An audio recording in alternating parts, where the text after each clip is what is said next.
Hello everyone, स्वागत है आप सभी का इस वीडियो में। तो आज की इस वीडियो में हम बात करने वाले हैं क्लास 10th साइंस, जो कि यह स्टूडेंट बोर्ड परीक्षा 2024 के लिए वेरी इंपॉर्टेंट है। यानी कि वेरी इंपॉर्टेंट क्वेश्चन हम देखने वाले हैं इस वीडियो में, जो कि स्टूडेंट इस प्रकार के क्वेश्चन आपके बोर्ड एग्जाम में 4 नंबर में आते हैं। यहाँ पर आप देख सकते हैं, यह सारे क्वेश्चन प्रत्येक साल रिपीट करने वाले क्वेश्चन हैं। सो स्टूडेंट वीडियो को आप अंत तक जरूर देखिएगा ताकि आपके 8 नंबर कन्फर्म हो जाए। स्टूडेंट आप यहाँ पे देख सकते हैं, जो कि क्वेश्चन नंबर फर्स्ट है। क्वेश्चन नंबर फर्स्ट क्या है?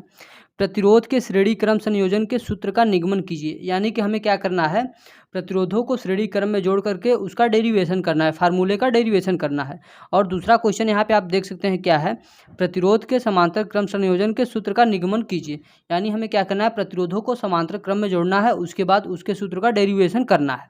सो स्टूडेंट आइए अब हम स्टार्ट करते हैं। तो सबसे पहले क्वेश्चन का हम हल करते हैं। तो यहाँ पे लिखेंगे इस प्रकार से हल। आपको स्टूडेंट क्या करना है, ब्लैक पेन का यहाँ पे यूज करना है।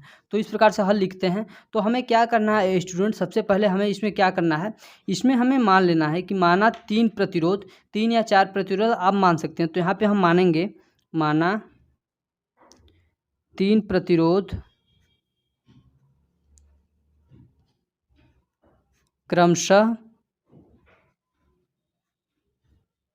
R1, R2, R3 आपस में श्रेणी क्रम में जुड़े हुए हैं लिखना। तो इस प्रकार से हमने मान लिया कि माना 3 प्रतिरोध R1, R2 व R3 आपस में श्रेणी क्रम में जुड़े हुए हैं। उसके बाद स्टूडेंट हम मान लेंगे कि तीनों के अक्रॉस जो वोल्टेज है क्रमशः, पुनः माना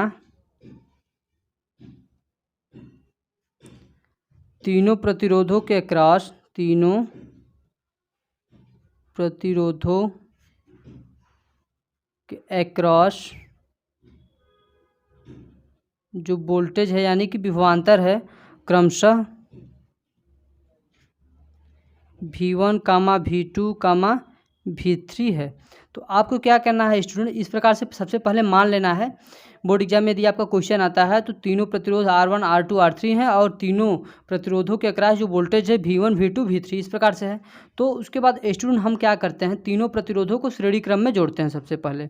तो यहाँ पे यह मान लेते हैं, ये हमारा R1 प्रतिरोध हो गया, इसके श्रेणी में हम जोड़ देंगे दूसरा R2 प्रतिरोध, यह हमारा R2 प्रतिरोध हो गया, और यह प्रतिरोध जो है हमारा, यह हमारा R3 प्रतिरोध हो गया इस प्रकार से। तो यहाँ पे हम लिख देते हैं R1 और R2 और R3 इस प्रकार से यहाँ पे। और जो तीनों के अक्रॉस वोल्टेज है, यानी कि जो R1 के अक्रॉस वोल्टेज वो हमारा क्या है, V1 है इस प्रकार से। उसके बाद R2 के अक्रॉस जो वोल्टेज है वो हमारा क्या है, V2 है। और जो R3 के अक्रॉस वोल्टेज है यह हमारा क्या है, V3 है। तो इस प्रकार से आपको क्या करना है, फिगर बना लेना है। उसके बाद स्टूडेंट आपको आगे इसी में क्या करना है, आपको एक बात स्टूडेंट याद रखना है कि श्रेणी क्रम में धारा का मान समान होता है। यानी जो करंट फ्लो होगा इसमें, मान लेते हैं यहाँ पे I करंट फ्लो हो रहा है, तो यहाँ पर भी आपका I करंट फ्लो होगा और यहाँ पर भी I करंट फ्लो होगा। यानी कि धारा का मान प्रत्येक जगह समान होगा। यदि I यहाँ पर होगा तो I यहाँ पर भी होगा और यहाँ पर भी I होगा। तो इस प्रकार से आपको याद रखना है यहाँ पे। लेकिन आप देख रहे हैं जो वोल्टेज है, वोल्टेज हमारा अलग अलग है। तो स्टूडेंट जो हमारा परिणामी वोल्टेज होगा, परिणामी वोल्टेज मान लेते हैं V है, तो यह V हमारा किसके बराबर होगा, V1 + V2 + V3 के बराबर होगा। V1 + V2 और प्लस V3 के बराबर होगा इस प्रकार से। और स्टूडेंट हम जानते हैं ओम के नियम के अनुसार क्या होता है, V = होता है हमारा IR होता है। ओम के नियम के अनुसार V = IR होता है। तो यहाँ पे हम रख लेते हैं स्टूडेंट, यहाँ पे R जो होगा ये हमारा क्या है, परिणामी प्रतिरोध। यानी इन तीनों का जो प्रतिरोध होगा वो हमारा परिणामी प्रतिरोध यहाँ पे R होगा। और यहाँ पे I सेम है, तो I और R यहाँ पे हमारा क्या है, परिणामी प्रतिरोध है। तो V1 के स्थान पे देखें हम इस फार्मूले से, तो क्या हो जाएगा, ओम के नियम के अनुसार V1 = I यहाँ से फ्लो रहा है और रेजिस्टेंस कितना है, यानी कि प्रतिरोध कितना है, R1 है, तो R1 हो जाएगा। इसी प्रकार से V2 बराबर देखें तो IR2 हो जाएगा। और V3 बराबर देखें तो क्या हो जाएगा, IR3 हो जाएगा। इस प्रकार से हो जाएगा। तो यदि हम V1 का मान रखें यहाँ से तो देख रहे हैं IR1 हो जाएगा, IR1। और V2 का मान यहाँ पे रखें तो कितना हो जाएगा, IR2 हो जाएगा, IR2 हो जाएगा। और यहाँ पे V3 का मान रखें तो IR3 हो जाएगा, IR3 हो जाएगा। तो यहाँ पर आप देख रहे हैं कि तीनों में हमारा I कॉमन है, तो हम क्या करेंगे, I को कॉमन ले लेंगे यहाँ से। जब I को कॉमन ले लेंगे तो ब्रैकेट में हमारे क्या मिलेगा, यहाँ से R1 और यहाँ से R2 प्लस यहाँ से R3 हमें कॉमन, प्लस यहाँ से R3 हमें मिल जाएगा। तो यहाँ पे देख रहे हैं यहाँ पर भी I है, यहाँ पर भी I, तो I से I हमारा कैंसिल हो जाएगा। तो जो स्टूडेंट हमने माना हुआ है परिणामी प्रतिरोध हमने R माना हुआ है, तो R बराबर हमारा क्या आ जाएगा, R1 प्लस R2 प्लस का R3 आ जाएगा इस प्रकार से। तो यह हमारा क्या आ गया स्टूडेंट, परिणामी प्रतिरोध आ गया, यानी यह जो R है यह हमारा क्या है, परिणामी प्रतिरोध है। तो इस प्रकार से हम लिख देंगे परिणामी प्रतिरोध। तो इस प्रकार से यह जो पहला वाला क्वेश्चन था इसको हमने हल किया, यानी कि यह वाला जो पहला वाला हमारा क्वेश्चन था इसको हमने हल कर लिया। अब हम स्टूडेंट इस दूसरे वाले क्वेश्चन को हल करते हैं, जो कि दिया गया है प्रतिरोध के समांतर क्रम संयोजन के सूत्र का निगमन करना है। जिस प्रकार से हमने इसमें माना हुआ है इस प्रकार से आपको इस दूसरे वाले क्वेश्चन को हल करते समय भी मान लेना है। क्या मानेंगे, माना 3 प्रतिरोध क्रमशः R1 R2 और R3 समांतर क्रम में जुड़े हुए हैं तथा तीनों प्रतिरोधों के अक्रॉस जो वोल्टेज है वह V है, क्योंकि स्टूडेंट समांतर क्रम में हमारा वोल्टेज क्या होता है, सभी में समान होता है। आपको एक बात याद रखना है, जो श्रेणी क्रम संयोजन होता है, यहाँ पे हम आपको बता दे रहे हैं, जो श्रेणी क्रम संयोजन होता है, श्रेणी क्रम संयोजन में स्टूडेंट जो धारा होता है यानी I का मान होता है, जो धारा होता है यह हमारा क्या होता है, समान होता है, सभी प्रतिरोध में समान होता है। लेकिन जो विभव यानी कि जो वोल्टेज होता है यानी V का मान होता है वह हमारा सभी प्रतिरोध में अलग अलग होता है। तो आपको यह बात याद रखना है। और जो स्टूडेंट समांतर क्रम संयोजन होता है, समांतर क्रम संयोजन में हम देखते हैं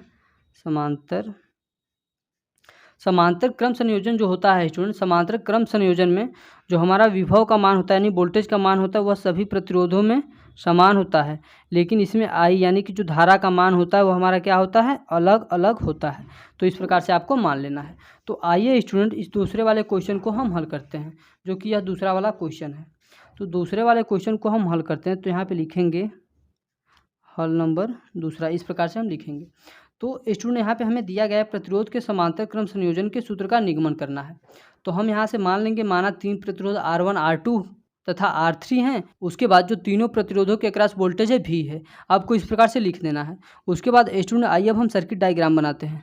तो यह हमारा मान लेते हैं, माना यह हमारा पहला प्रतिरोध R1 है और यहाँ पे यह जो दूसरा प्रतिरोध है यह हमारा क्या है, R2 है, और यहाँ पे यह जो तीसरा प्रतिरोध है यह हमारा क्या है, R3 है।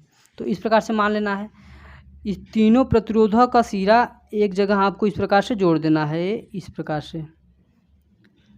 से तीनों को एक जगह जोड़ देना है, ये इस प्रकार से। तो जो यह हमारा संयोजन होगा, यह संयोजन हमारा क्या होगा, समांतर क्रम संयोजन होगा। तो यहाँ पे मान लेते हैं हमारा पॉइंट A है और हमें पॉइंट यहाँ पे B है। तो इस प्रकार से यदि यहाँ से सपोज करिए आपका I करंट फ्लो हो रहा है, यहाँ से I जा रहा है, तो यहाँ पे आप देख रहे हैं यह 3 भागों में बट जा रहा है। तो मान लेते हैं यहाँ से I जा रहा है, लेकिन यहाँ पे क्या होगा, I1 गया और इस वाले में I2 गया और इस वाले में क्या होगा, I3 गया। लेकिन स्टूडेंट आपको एक बात याद रखना है, जो तीनों के अक्रॉस वोल्टेज होगा, यानी जो तीनों के अक्रॉस हमारा वोल्टेज होगा वह वोल्टेज हमारा मान लेते हैं V होगा। सिर्फ तीनों के अक्रॉस जो वोल्टेज होगा वह हमारा सेम होगा। इसमें आपको एक विशेष बात ध्यान रखना है कि तीनों प्रतिरोध के अक्रॉस जो वोल्टेज होगा वह हमारा V होगा, वह सेम होगा। तो यहाँ से देख रहे हैं यह जो I है यानी जो टोटल धारा है यह हमारा किसके बराबर है, I1 plus I2 plus I3 के बराबर होगा। तो I1 plus I2 plus I3 के यह हमारा क्या होगा, बराबर होगा। यानी यहाँ पे I जो है यह हमारा क्या है, परिणामी धारा है। तो स्टूडेंट यदि हम ओम के नियम के अनुसार देखें तो क्या होता है, V इक्वल टू IR होता है। तो यहाँ से हमें I की वैल्यू चाहिए, यदि हम I की वैल्यू निकालें तो यह R चला आएगा इसके बट्टे में, यानी V बाई क्या हो जाएगा, R हो जाएगा। यह किसका मान हो जाएगा, I का मान हो जाएगा। तो यदि हम यहाँ से स्टूडेंट I1 का मान निकालें तो कितना हो जाएगा, तो यहाँ से I1 का यदि हम मान निकालें तो ऊपर क्या है, V है, तो V तो हमारा तीनों के अक्रॉस सेम है तो V वही रहेगा, बटे में R है। रजिस्टेंस का मान तीनों का अलग अलग है। यहाँ पे यदि हम I1 निकाल रहे हैं तो इसका रजिस्टेंस कितना है, R1 है, तो हम यहाँ पे क्या कर देंगे, R1 कर देंगे।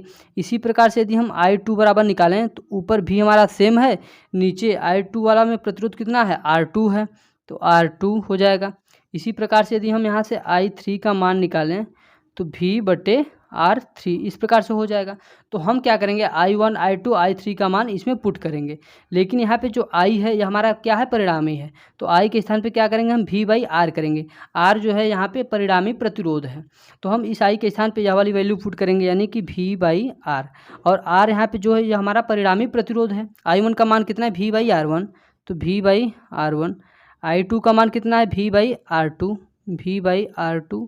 और I3 का मान कितना है, V बाई R3 है, तो V बाई R3। तो अब हम क्या करेंगे स्टूडेंट, ऊपर से यहाँ पे आप देख रहे हैं तीनों में हमारा भी कॉमन है, तो हम क्या करेंगे भी को कॉमन ले लेंगे ऊपर से। तो जो हम ऊपर से भी को कॉमन ले लेंगे तो यहाँ क्या बचेगा, कुछ नहीं, तो 1/R1 प्लस का 1/R2 प्लस का 1/R3 हमें मिल जाएगा। तो यहाँ पे देख रहे हैं यहाँ पर भी है और यहाँ पे भी, दोनों आपस में कैंसिल हो जाएंगे। तो यहाँ से हमें क्या मिलेगा, यहाँ पे कुछ नहीं, 1 बचा, तो 1/R बराबर मिला हमें 1/R1 plus 1/R2 plus 1/R3। यानी कि स्टूडेंट यह जो हमारा फार्मूला आया, यह हमारा क्या है, परिणामी प्रतिरोध का फार्मूला है। यानी यह जो है R यहाँ पे हमारा क्या है, परिणामी प्रतिरोध। यदि स्टूडेंट इसी प्रकार से कई प्रतिरोध आपस में समांतर क्रम में जुड़े हुए हों तो इस प्रकार से आपको क्या करना है, परिणामी प्रतिरोध निकालना है। तो इस प्रकार से आपको बोर्ड एग्जाम में डेरिवेशन करना है। सो स्टूडेंट वीडियो अच्छा लगा हो तो वीडियो को लाइक करें, चैनल पर नया है तो प्लीज़ चैनल को सब्सक्राइब कर दें ताकि मेरे आने वाले सभी वीडियो के नोटिफिकेशन आप सभी को मिलते रहें।